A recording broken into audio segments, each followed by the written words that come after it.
reached Bagdogra in West Bengal. Student. Not welcome to Bhutan. You're welcome.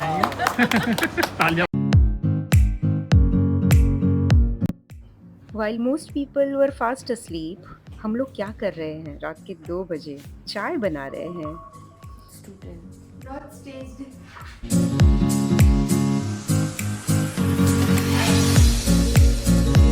Sipping on tea, excited for the adventure ahead.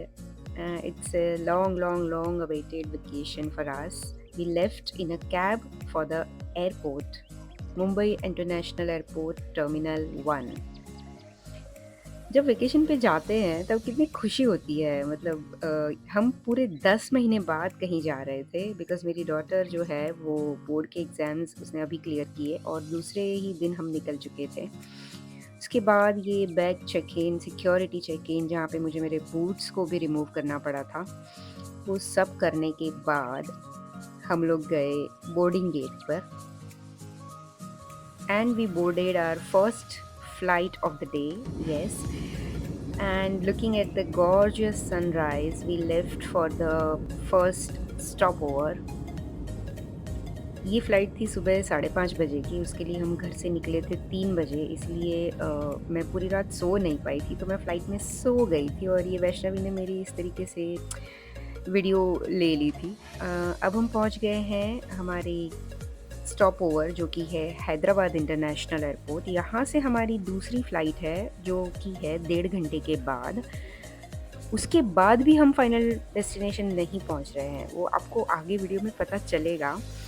But यहाँ पे basic breakfast and rest room सारी चीज़ें ख़त्म करने के बाद हमने हमारी सेकंड फ़्लाइट जो है वो बोर्ड कर ली और इस फ़्लाइट में वैष्णवी सो गई।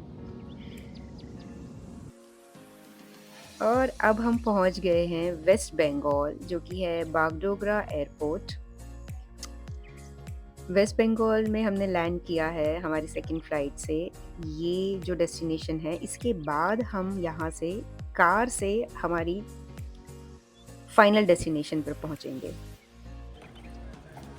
तो पार्किंग में हमारी जो कैब थी वो हमारे लिए वेट कर रही थी, जिनसे हमने ये पूरा ट्रिप ऑर्गेनाइज़ करवाया है वो भी मैं बताऊँगी। But already our car was waiting for us in the parking. We loaded all our luggage with all the excitement. We reached Bagdogra in West Bengal, and from here now we are moving towards Bhutan, the village, the border village called Phunchuling. And वैसे मेरी आवाज़ ज़्यादा clear नहीं थी, but मैंने कहा कि हम जा रहे हैं भूटान। बागडोगरा से 4 घंटे की दूरी पर है जयगांव विलेज। जयगांव विलेज जो है इंडिया भूटान बॉर्डर पे इंडिया साइड का लास्ट विलेज है। ये टी गार्डन सिलीगुड़ी के हैं और यहाँ पे बहुत सारे पोटैटो के फार्म्स हैं। वो देखते देखते और इसी तरीके से टाइम पास करते हुए, प्रेस ऑन नेल्स लगाते हुए कैसे 4 घंटे बीत गए हमें पता भी नहीं चला। और ऐसे ही रास्ते में ट्रैवलिंग में भूख बहुत ज़्यादा लग जाती है, तो मैं घर से कुछ थेपले और कुछ स्नैक्स वगैरह लेके गई थी, तो वो भी हमने खाया। इस तरीके से वैशु ने सोते हुए और हमने खाते पीते 4 घंटे गुजारे और इस तरीके से हम फाइनली पहुंच गए जयगांव, जो कि है इंडिया साइड का last village on India Bhutan border. यहाँ से पेडेस्ट्रियल एंट्री होती है। आप डायरेक्टली भूटान भी फ्लाई कर सकते हो, but that is very costly. उसका रीज़न मैं आपको आगे बताऊंगी। यहाँ पे हमें मिलती है Sushma. She is Sushma from trip करा दो। ये पूरा ट्रिप भूटान का हमने ट्रिप करा दो से प्लान करवाया है। They are exclusively in planning the trip for Bhutan only. So इस एक्सक्लूसिविटी की वजह से they are the experts I would say, because मेरा जो एक्सपीरियंस उनके साथ रहा है दैट इज़ द बेस्ट। ये जो है ये immigrants, sorry not immigrants, this is the pedestrian entry for tourist. यहाँ से आपको ऐसे ही आपका लगेज आपकी कैब में एंटर हो जाता है, बट आपको यहाँ से चलते हुए एंटर करना है। This is the immigration office for Bhutan. यहाँ पे जिस तरीके से इमिग्रेशन होता है हर जगह वैसी ही प्रोसेस है। आपके पासपोर्ट पे स्टैंप लगता है एंड सारी प्रोसेस सुषमा ने बहुत ही क्विकली कंप्लीट करवा दी और प्रोसेस बहुत ही ज़्यादा स्मूथ था और इजी था। and we were officially in the land of Thunder Dragon after half an hour only. Uh, I was very excited to explore this country.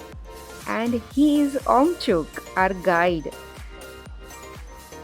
Basically, he greeted us with a warm welcome and he presented us the khadar. This is the silk scarf जो यहाँ पे देते हैं हर guest को to wish them on a good luck for their journey. So ये हम सबको ही मिला. ये ट्रेडिशन हमने जब हम सिक्किम गए थे तब भी हमने वहाँ पे हर जगह देखा था. वहाँ पे वाइट कलर का खदर हमें मिला था हर होटल्स में. यहाँ पे हमें येलो कलर का खदर मिला है. So this is the tradition. आप कहीं नई जगह पे जाते हो तो ऐसी सब चीज़ें देख के जान के बहुत खुशी मिलती है.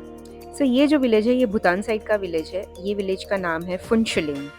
सो हम जयगांव से जो पेडेस्ट्रियल एंट्री करके एंटर हुए भूटान साइड पे, वहाँ पे आप एंटर करते हो फुनशुलिंग में.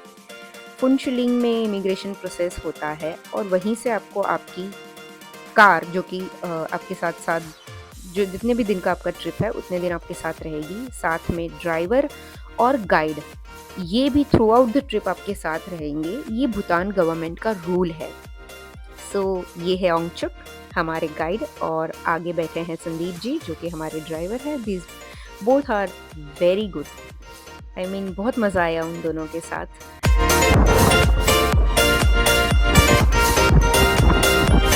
अब हमारी जर्नी शुरू हुई है. फुनशुलिंग से हम जा रहे हैं थिम्पू जो कि अगेन 4 घंटे का रास्ता है. और रास्ते में ये एक साइट सीन का पॉइंट है, हमारा फर्स्ट साइट सीन पॉइंट जो कि है गेडू स्तूपा. यहाँ पर ओंगचुक हमें यहाँ की पूरी हिस्ट्री बता रहा है. ये बहुत ही सुंदर सी जगह थी. और पता है फुनशुलिंग में थोड़ा वार्म वेदर था, बट जैसे ही हम थिम्पू की तरफ आगे बढ़ रहे थे वेदर बहुत ही ज़्यादा कोल्ड हो चुका था. आप देख सकते हैं मैंने जैकेट पहन ली है. वैष्णवी ने ऑलरेडी दो लेयर्स पहन के रखे थे.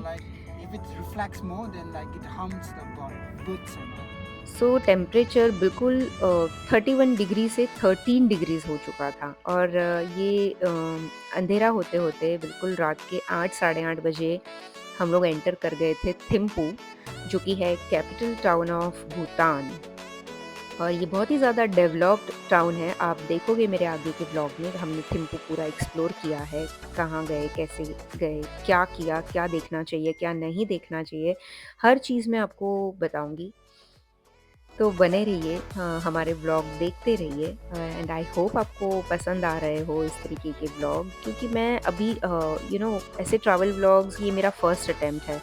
तो आपको इतना प्रोफेशनलिज्म नहीं लग रहा होगा मेरे ब्लॉग्स में, but I am trying to show what I have seen and I will try to convey कि आप अगर भूटान ट्रिप प्लान कर रहे हो तो आपको वो हेल्पफुल हो. ये थिम्पू टावर है, clock tower, the iconic clock tower. और बस इसी के सामने हमारा होटल था. ये जो बिल्डिंग दिख रही है ये हमारी होटल थी.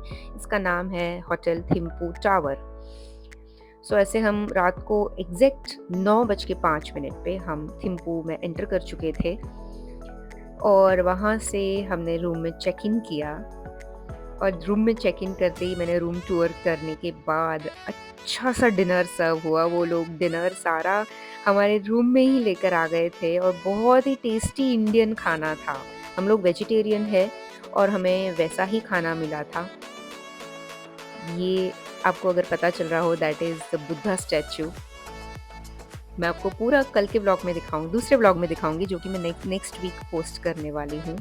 सो बिल्कुल ये क्लॉक टावर के सामने हमारा रूम है, होटल है. और हमारा रूम भी 4th फ्लोर पे था. तो व्यू बहुत ही सुंदर था. रात में भी इतना सुंदर लग रहा था.